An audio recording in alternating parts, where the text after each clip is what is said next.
नमस्कार।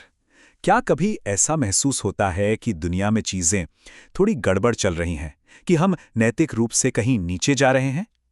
आज हम इसी एहसास को समझने की कोशिश करेंगे एक बहुत पुराने ग्रंथ रामचरितमानस की नज़र से, और देखेंगे कि वो जिसे कलयुग या अंधकार का युग कहते हैं, वो आखिर है क्या। ये सवाल शायद हम सबके मन में कभी ना कभी आता है। और मजे की बात यह है कि हिंदू दर्शन में इसका एक बहुत दिलचस्प जवाब है, जो समय को एक सीधी लकीर की तरह नहीं बल्कि एक पहिए की तरह, एक चक्र की तरह दिखता है। देखिए, ज्यादातर हम समय को ऐसे देखते हैं कि वो बस आगे बढ़ता जाता है, लेकिन हिंदू ब्रह्मांड विज्ञान कहता है कि समय घूमता है, एक साइकिल की तरह। और ये साइकिल 4 बड़े हिस्सों में बटा है, जिन्हें हम युग कहते हैं। और हर युग का अपना एक अलग ही मिजाज है।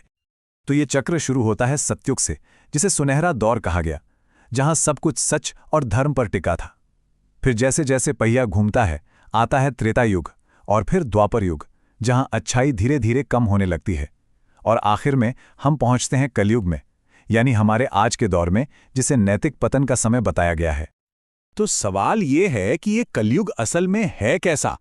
रामचरितमानस में इसका बड़ा ही गहरा और, सच कहूं तो, काफी सटीक वर्णन मिलता है। रामचरितमानस के मुताबिक इस युग का असर हमारी जिंदगी के हर हिस्से पर पड़ता है, लेकिन खास तौर पर 3 जगहों पर इसका प्रभाव सबसे ज्यादा दिखता है। सबसे पहले धर्म की नींव ही हिल जाती है। ग्रंथ कहता है कि लोग वेदों और शास्त्रों से अपना भरोसा खो देंगे। जो पाखंडी होंगे वो खुद को सबसे बड़ा ज्ञानी बताएंगे, और पूजा पाठ वो दिल से नहीं, बस दुनिया को दिखाने के लिए होगी। फिर आता है समाज का टूटना, और ये बातें सुनकर शायद ऐसा लगे कि ये आज के बारे में ही लिखी गई हैं। ग्रंथ के अनुसार परिवार के रिश्तों से प्यार और भरोसा गायब हो जाएगा। रिश्ते बस मतलब के लिए टिके रहेंगे, और समाज में किसी की इज्जत उसके अच्छे गुणों से नहीं, बल्कि इस बात से होगी कि उसके पास पैसा कितना है। और आखिर में बात आती है राजकाज की। जो शासक होंगे वो अपनी प्रजा की भलाई करने की बजाय उन्हीं को लूटेंगे, और इंसाफ मिलना लगभग नामुमकिन हो जाएगा, क्योंकि हर तरफ झूठ और धोखा ही होगा। ये सब सुनकर तो काफी निराशा होती है ना? ऐसा लगता है कि कोई उम्मीद ही नहीं बची।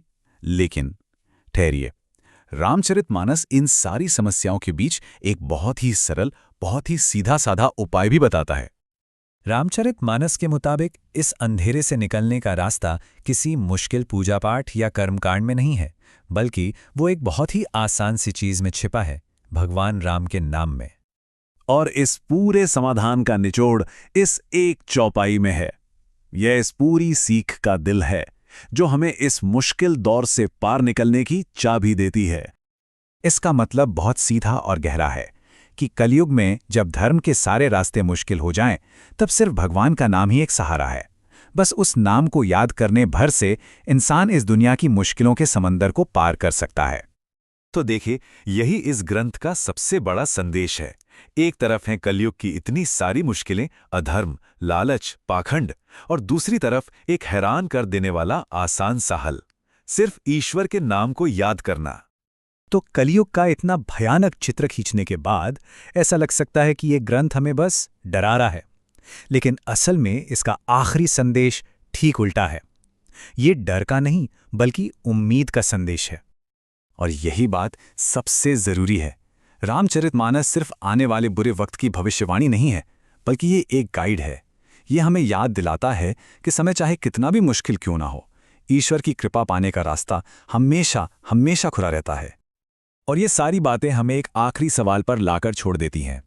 क्या हजारों साल पहले लिखे गए ये ग्रंथ आज की इस मॉडर्न दुनिया में भी कोई मायने रखते हैं?